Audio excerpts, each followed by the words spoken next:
Dans cette édition, nous irons à la rencontre de comédiens d'un soir à Bourges. Du théâtre de quartier, c'est l'initiative culturelle et sociale lancée par des riverains d'une rue du centre-ville. Objectif, créer du lien entre eux en montant un spectacle. À Clermont-Ferrand, une nouvelle maison d'édition vient d'être lancée par des étudiants. Cartoceros est 100% fait maison avec des cartons recyclés. Une idée originale qui a déjà séduit plus de 1000 lecteurs. Et pour commencer, direction Saint-Cyr-en-Val près de Tours. Le maire de la commune a décidé de relever d'un cran la sécurité dans les établissements scolaires. Tous les personnels sont désormais équipés de bracelets anti-intrusion. L'établissement est pourtant déjà équipé d'un visiophone et d'un déblocage du portail à distance. D'accord, très bien, je vous ouvre. Mais la prochaine strate de sécurité à Anatole France ainsi que dans les autres écoles, c'est ce petit boîtier. Donc on va appuyer sur la partie orange de notre collier, tout le monde en a un, et ça va déclencher une alarme à chaque niveau de l'école, comme ça tous les collègues sont au courant. Nous devons fermer nos classes à clé, et ensuite les élèves et les adultes également doivent se mettre en sécurité sous les tables. L'alarme déclenche également un appel auprès de la police municipale et de la police nationale. Ils savent que c'est, par exemple, moi, Sarah Bettega, qui a appuyé.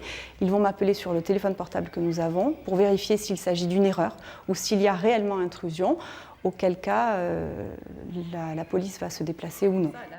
Saint-Cyr-sur-Loire est la deuxième ville en France à équiper ses établissements scolaires d'un tel dispositif, après Aix-en-Provence. Nantes et Nice réfléchissent à mettre également en place le même système de sécurité. Ça se passe à Clermont-Ferrand. Cartoceros, c'est une nouvelle maison d'édition 100% fait maison avec des cartons recyclés. Cette idée originale a été lancée par des étudiants pour éditer les premiers ouvrages de jeunes auteurs. Elle a déjà séduit plus de 1000 lecteurs. Des aiguilles, de la laine, ça ressemble à de la couture. Et pourtant, il s'agit de littérature. Ici, pas de machine, ces femmes relient les livres à la main.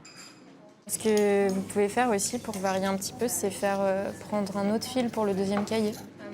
Des livres entièrement confectionnés par des bénévoles. C'est la marque de fabrique de la maison d'édition Cartoceros. Créée par des étudiants, cette association clermontoise publie les ouvrages de jeunes artistes inconnus. Pour moi, c'est toujours un moment d'émotion parce que quand on imprime le papier, donc on a les feuilles libres et puis à la fin, on se retrouve avec un véritable objet. La couverture est faite, elle est différente à chaque fois. Donc moi, je trouve ça assez merveilleux. Depuis 2015, 7 auteurs ont déjà été édités par Marine et ses équipes. Léa en fait partie. Son carnet de voyage vient tout juste d'être publié à une 50aine d'exemplaires. Si le chiffre peut sembler modeste, pour elle, c'est surtout l'occasion de découvrir le monde de l'édition. Ce qui était super, c'est que j'avais vraiment mon mot à dire sur tout ce qui était mis en forme. Du coup, je pouvais choisir à quoi allait ressembler ma couverture, l'intérieur de mon carnet. Et vraiment, elles ont été fidèles à ce qu'était mon carnet à la base. Résultat, des ouvrages uniques et une chance pour des auteurs d'être lus pour la toute première fois. On reste dans le participatif avec une première à Niort. Du financement participatif justement pour l'embellissement du donjon de la cité Poitevine. La question n'est pas dénuée d'intérêt puisqu'une souscription a été lancée pour financer une partie des travaux sur le bâtiment. Dans quelques semaines, la partie basse du donjon de Niort verra apparaître un talus naturel et végétal. Budget 175 000 €. Une facture d'entretien que les Niortais peuvent soutenir dans le cadre d'un appel aux dons. Une première à Niort. Le seul monument qu'on a à Niort, ça c'est très important. Voilà. Et vous personnellement, vous donneriez ? Oui, j'aimerais bien, oui, pourquoi pas. Oh non, j'ai d'autres projets pour mes finances. Les travaux auront lieu quel que soit le nombre de donateurs. Le budget est quasiment bouclé avec l'aide de l'État et la région. Les fonds permettront en fait de diminuer la part des travaux qui restent à financer par la ville. S'il y a plus d'argent par le mécénat et le financement participatif, eh bien ça ira, puisque ça passe par la Fondation du patrimoine, au patrimoine des Niortais, au patrimoine public des Niortais. C'est en effet la Fondation du patrimoine qui récoltera les dons et délivrera les reçus fiscaux. Et elle ne compte d'ailleurs pas que sur les particuliers, puisqu'un club d'entreprise du patrimoine vient d'être créé localement. C'est le club de mécènes qui regroupe pour l'instant 6 entreprises du département et qui tous les ans vont se positionner sur 1 ou 2 projets de restauration du patrimoine. Donc pour l'instant il y a le donjon de Niort qui a été retenu et il y a un second projet qui est l'orgue de l'abbatiale de Celles-sur-Belle. Une forme de financement très contemporain qui offre de nouveaux horizons à ce donjon, gardien de la capitale de Sévrienne depuis près de 1000 ans. Du théâtre de quartier à Bourges, c'est l'initiative culturelle et sociale lancée par des riverains d'une rue du centre-ville. Objectif, se connaître et créer du lien entre eux en montant un spectacle. Rue Porte-Jaune à Bourges, à 2 pas de la cathédrale, c'est une rue comme les autres.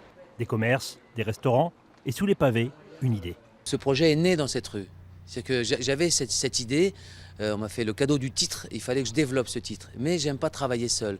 Et donc, par le biais du zinc, on est devenu la compagnie des zingueurs, j'ai rencontré quelqu'un, Olivier Bourgeon, qui m'a donné un grand coup de main, qui avait envie de partir dans l'écriture.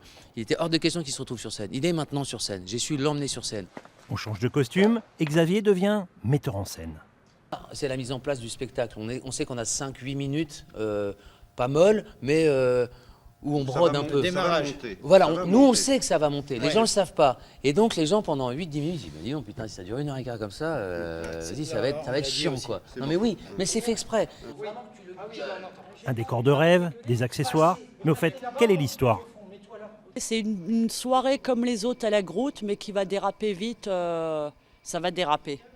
Moi je suis un peu là, je passe, je reviens, je rentre, je sors. C'est étrange. Je sais pas ce qui m'arrive ce soir, je te regarde, mais comme pour la première fois. Encore des mots, toujours des mots, les mêmes mots. Je ne sais plus comment te dire, mais... Rien que des mots.